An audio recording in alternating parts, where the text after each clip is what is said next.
It continues to be the third consecutive day where the Yamuna level has breached the evacuation mark. Of course, people are reliving the 2023 Delhi floods. But if we talk about the weather conditions, today the red alert has been removed. There could be light to moderate rainfall, and also as far as the water level is concerned, it is likely to go down.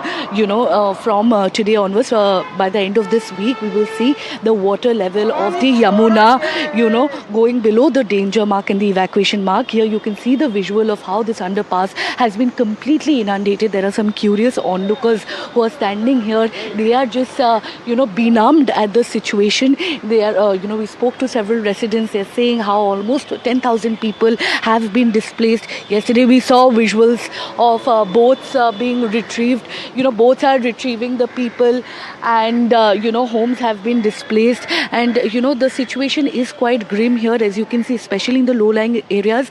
So the authorities are urging the people to stay away from the river banks, and by the end of this week, we will see the water level, going down, and things will gradually, come back to normalcy. As far as the authorities, information is concerned, we know that today we will see, as you can see, it's a cloudy day, but it's not raining at this point. And today we will see light to moderate rainfall. But as far as the rescue relief is concerned, we know that people living in the low-lying areas, flood-prone areas, most of them have been evacuated. They have been placed in makeshift tents.